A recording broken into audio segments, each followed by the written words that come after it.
Nous allons retrouver notre correspondant permanent à Moscou, Dominique Derda, que vous avez aperçu dans le journal, mais pour parler de tout à fait autre chose avec lui et de propagande. Ça vous rappellera quelques souvenirs à certains d'entre vous. Propagande, c'est un mot que l'on avait employé en Union soviétique autrefois. Alors, propagande en faveur de qui? En faveur du pouvoir en place, c'est pas très surprenant. Quoique, les Russes, vous allez voir, ont donné une forme assez particulière à cette propagande-là, puisqu'il s'agit de gigantesques fresques. Alors, est-ce que ça, c'est nouveau, Dominique? Bonjour.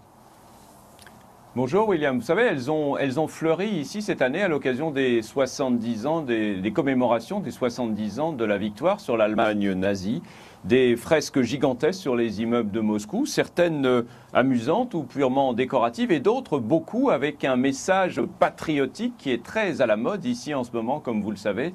Et comme vous allez pouvoir vous en rendre compte vous-même grâce à ces images réalisées avec Patrice Hacheret et Alla Chevelkina. Konstantin Niezovski est ce que l'on appelle un artiste monumentaliste. Pas le genre à se contenter de faire de petits dessins dans un carnet de croquis. Ce qu'il aime, lui, ce sont les grandes surfaces, comme ici. La tranche d'un immeuble de 8 étages, non loin du centre de Moscou, qu'il a d'abord recouverte d'un fond bleu, avant d'y tracer des lettres, d'y peindre à la bombe des portraits. Il y a sans doute pas loin d'1 million de gens qui tous les jours peuvent voir ce genre de fresque. Rien qu'ici, sur ce boulevard très fréquenté, chaque façade est vue quotidiennement par plusieurs milliers de personnes au moins. De cette façon, à travers cette image, on peut faire passer un message. Son œuvre va s'appeler « Les héros de notre temps ». Un pilote qui rentre de mission, une enseignante, un chirurgien, un pompier auquel le public est appelé à s'identifier. Nous pensons que les gens qui se rendent à leur travail, ceux qui passent en voiture, doivent voir ces héros et se dire que ce qu'ils font, c'est bien pour nos familles, pour notre pays et pour le monde entier.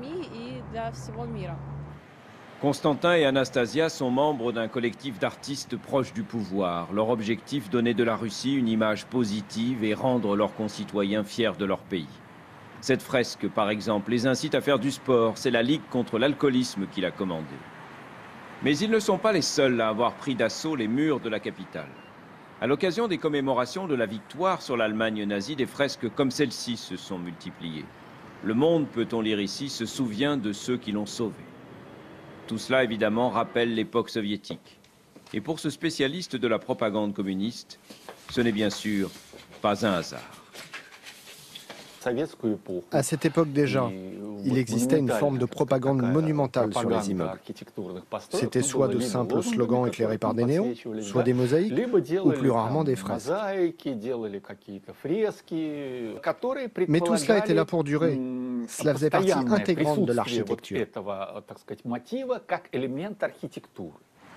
Aujourd'hui, rares sont les œuvres qui restent longtemps en place. Elles sont périssables comme des affiches et vitres recouvertes par d'autres.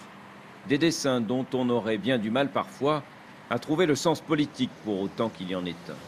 Des fresques qui n'ont souvent pour seule raison d'être que d'embellir un quartier ou de faire sourire les passants, apporter un peu de couleur dans la grisaille du quotidien. Oui, et puis peut-être vanter une marque de jeux vidéo. Quand c'est politique, c'est pas directement visible, hein, c'est un peu subtil, non ?